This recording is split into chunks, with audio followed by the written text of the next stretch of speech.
Всем привет! Вы на канале Календарь Рыболова. Меня зовут Алексей. Я только что добрался до места назначения.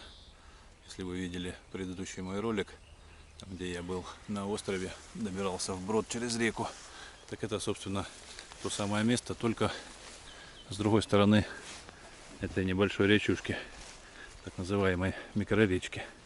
Я находился на той стороне реки, немного половил рыбку.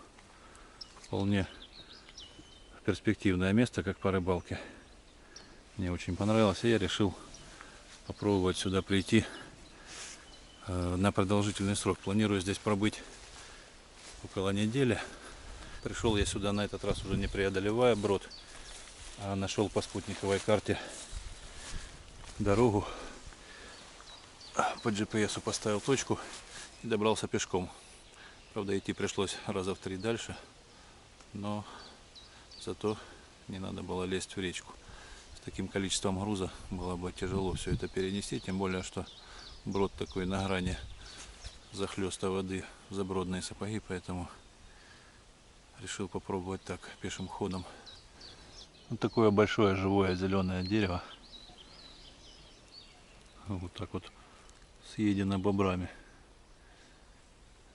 Я думаю, это не очень хорошо для него и для природы в целом. Сейчас немного отдохну от дороги и пойду осмотрюсь и буду искать место для своего лагеря.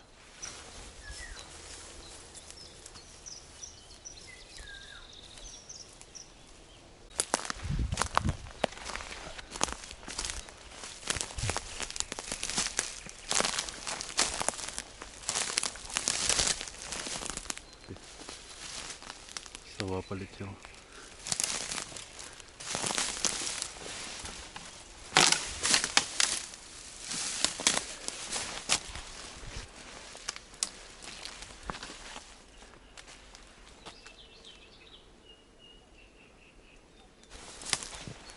Очень много таких тропинок натоптанных. Мне точно кажется, что человеческая. Вот она идет к речушке. Там живет бобер.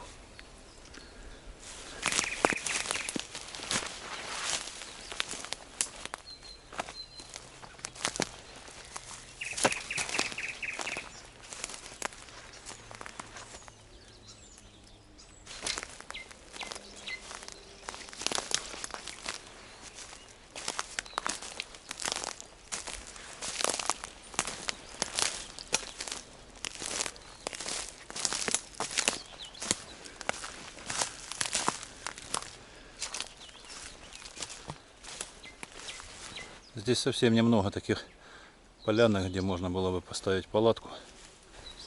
Вот такое небольшое местечко на траве можно было бы поставить, но здесь прямо пересечение тропинок бобровых. Их тут прямо вот как перекресток здесь, бобровый перекресток. А так как я не охотник, то я совсем не знаю, бывают ли они агрессивные бобры. Все-таки они не мелкие животинки с такими зубками, что деревья валят. Я однажды видел на рыбалке мертвого, правда, бобра, но размеров просто невероятных. Может быть, он, конечно, немного, его тело раздулось, но это было что-то в районе очень крупной свиньи, всплывшее тело бобра. Я думаю, если такая штука будет бегать по тропинке, там, где моя будет стоять палатка, он мне явно спать не даст.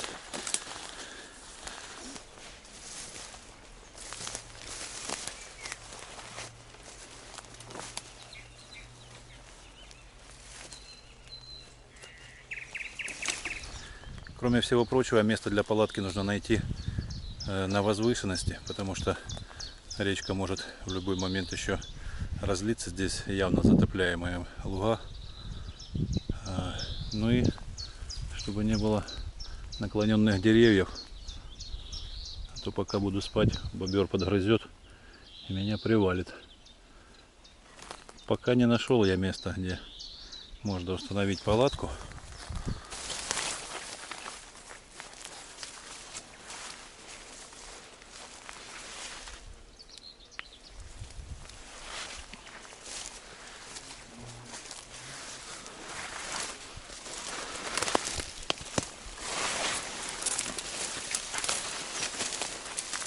Ай.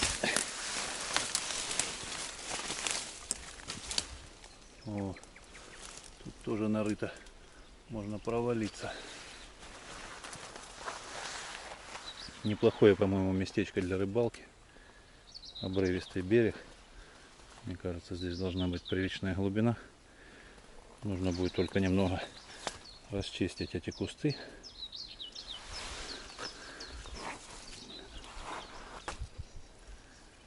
И оборудовать здесь себе место для рыбалки. Ну что, не нашел ничего лучше, чем вот это место. Здесь нужно хорошенько расчистить все.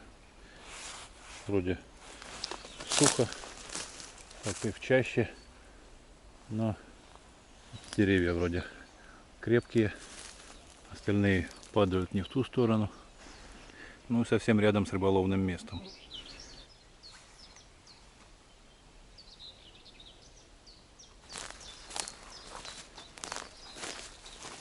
Вот еще один выход бобровый. И еще один. Здесь буквально недавно мокро, наверное, вылазили они. Прямо какое-то бобровое царство.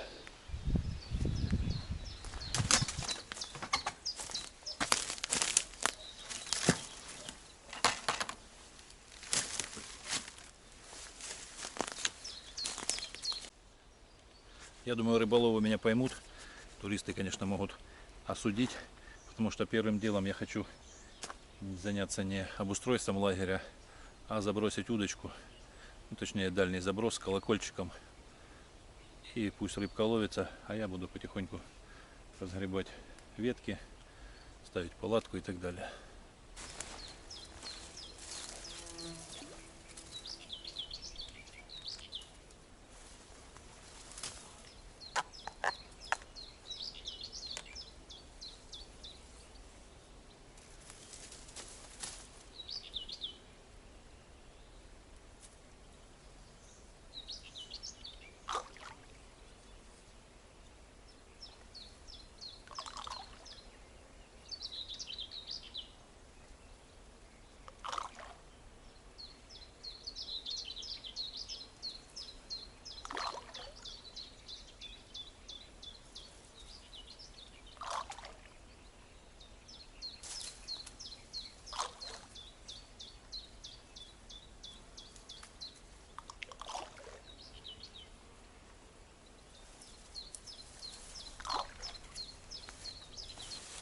Ну вот, снасть готова.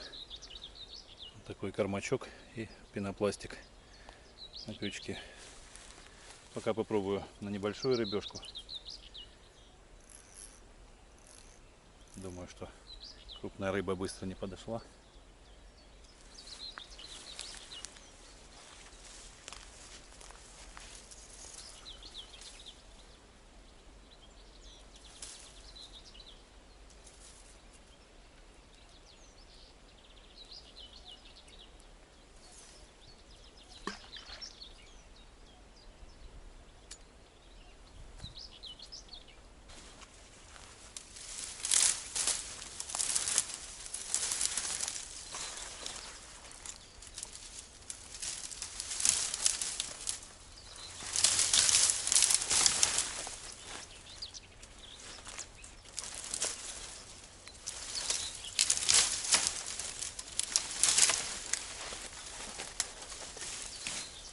Почти все ветки погрызаны бобром, поэтому их не приходится вырубывать.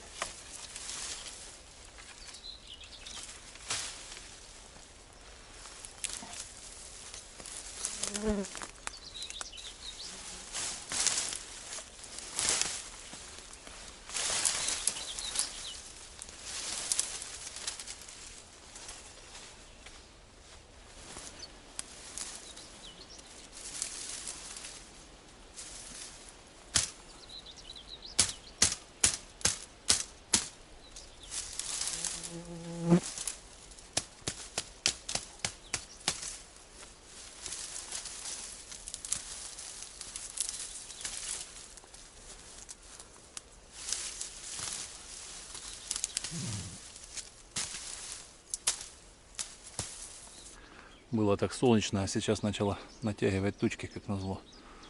Хоть бы не пошел дождик. Была одна хорошая поклевка, но я не засеклась рыбка, я не подсек ее.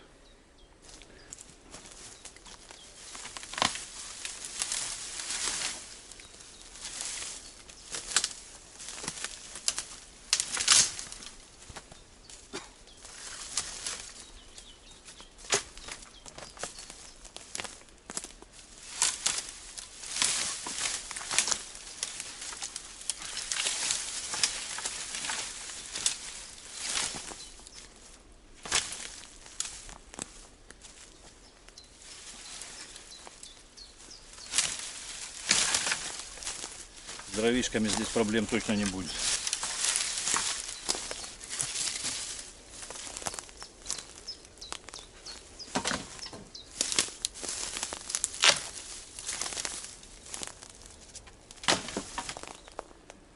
Вот так более-менее расчистил. Неплохо было, конечно, постелить сухих камышей, чтобы не так тянуло от земли.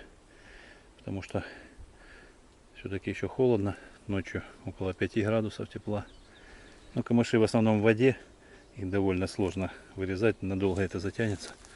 Сегодня, наверное, не успею. Поэтому пока поставлю так. А там видно будет, как ночь пройдет.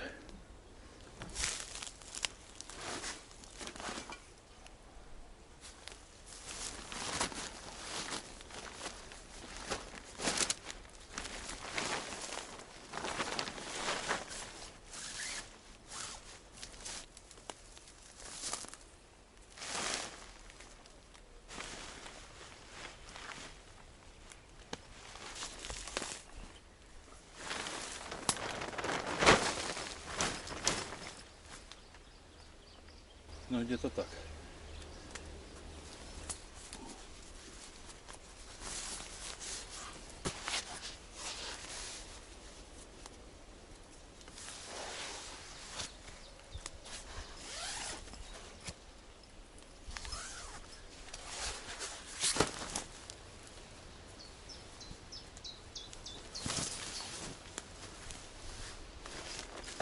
Что-то клюет. Кажется, попалась.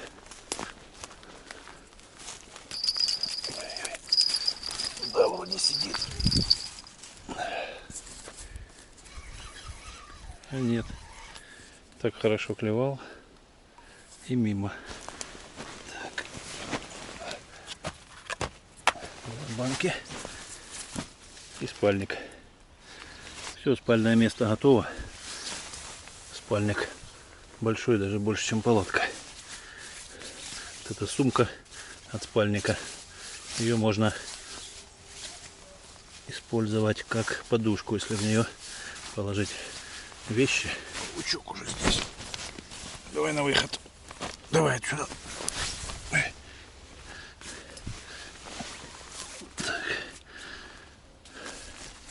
Все закрываю, чтобы не заползали всякие зверушки.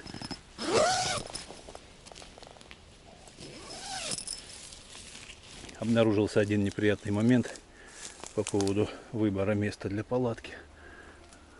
Я ее поставил над плакучей ивой, и она потихоньку капает. Дождь немного поморосил и перестал. Я тем временем закончил очищать рыболовное место от веток и камыша. Теперь можно забросить две удочки. Одну я поставил на горох, на более серьезную рыбку. Есть такая надежда. А на поплавок пытаюсь ловить мелочь, пока не сильно клюет.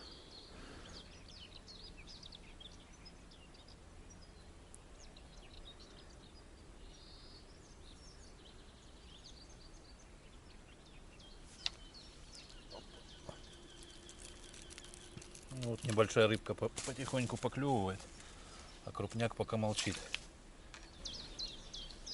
Так что я сейчас, наверное, сделаю вторую удочку на крупную рыбу.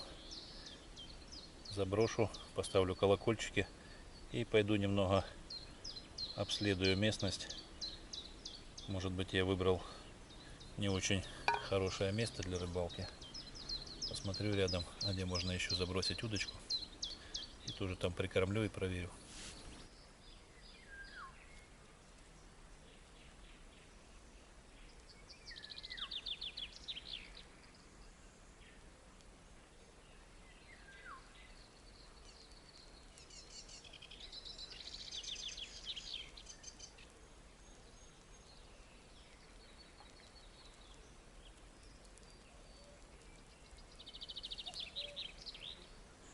Ну вот и второй дальняк уже заброшен.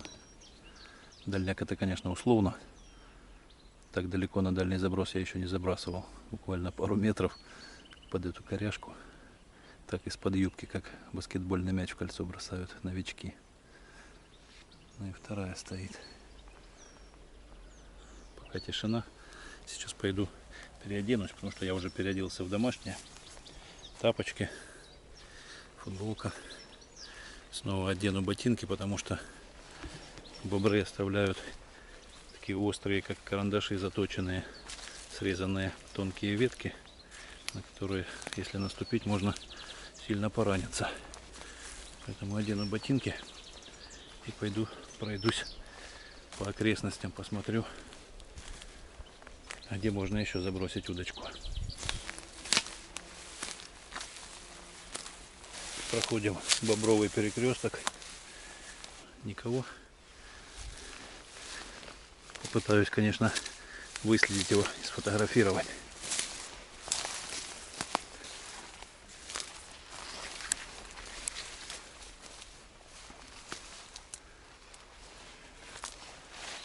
Ну вот здесь можно попробовать забросить. Тут даже чистить особо ничего не надо. Это, я так понимаю, тоже бобровый тоннель. Кто-то дернул. Наверное, тут где-то сидел. Бульбочки пошли.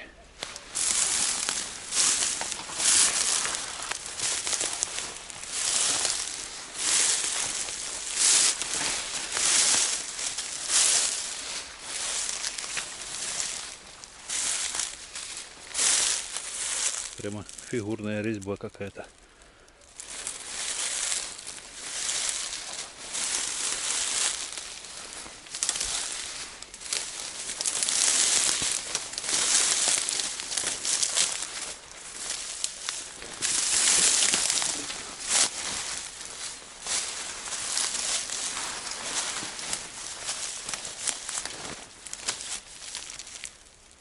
Снова нора. О, тут даже можно присесть на бревнышко. Здесь можно пробовать. Неплохое местечко. Ой, проваливаюсь. Блин, как они нарыли. Уж везде земля пустая. Можно провалиться.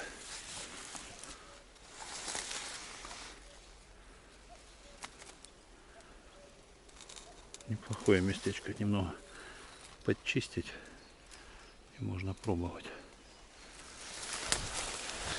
Там дальше сильно заросшее.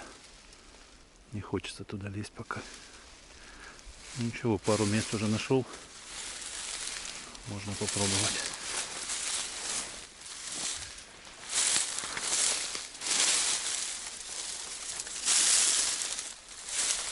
За клещей не нахвататься в этой траве.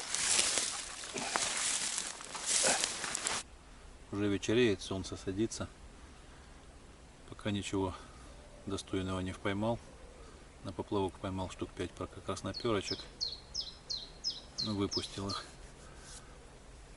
Забросил 2 дальняка на горох и на бойл в надежде на трофей.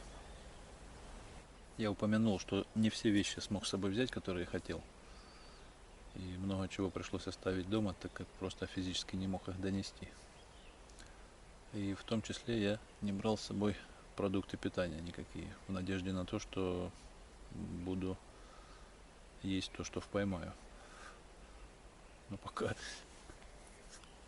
поймать ничего не удалось. Можно было, конечно, поджарить этих красноперочек. Но, в принципе, я сегодня и не планировал есть. И завтра, скорее всего, тоже.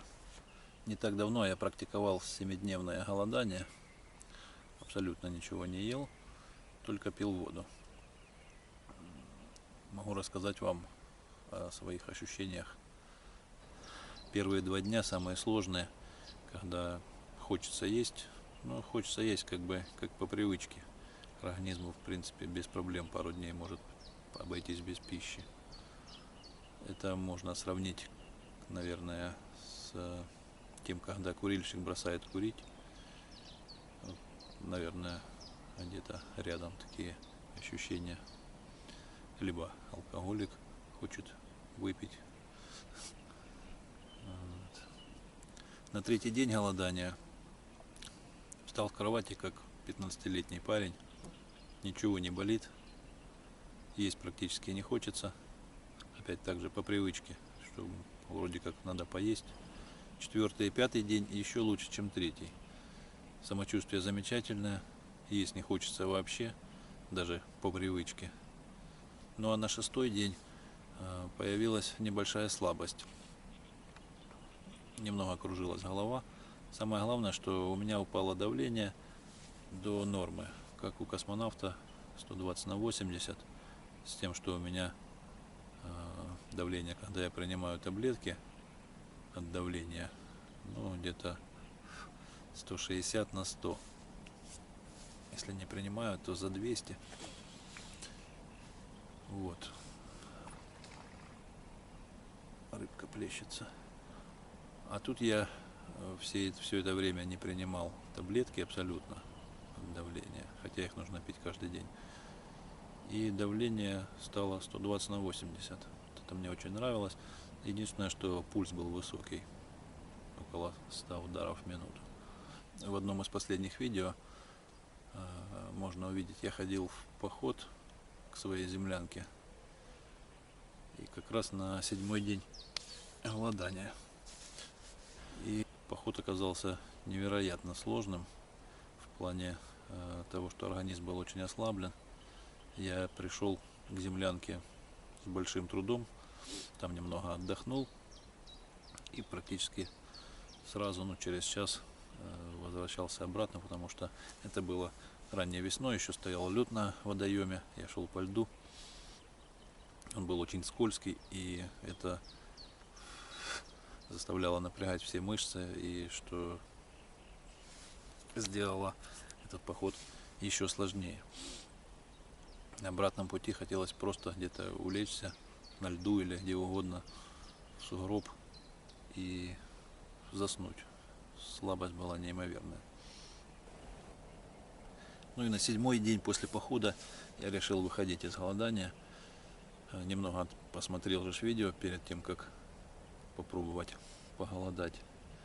И там есть такой момент, что из голодания нужно правильно выходить, потому что желудок становится, и нельзя сразу после голодания объедаться, наедаться, потому что могут быть проблемы. Ну и вот так за 3 дня я вышел из голодания, попил соки, морковные, овощные, потом яблочные, ну и начал понемногу кушать. В общем, я без проблем вышел из голодания. Но у каждого свой организм, поэтому я никому не рекомендую этого. Каждый должен либо со своим врачом это обсудить. В общем, на свой страх и риск. Никому не рекомендую, каждый организм может отреагировать по-своему.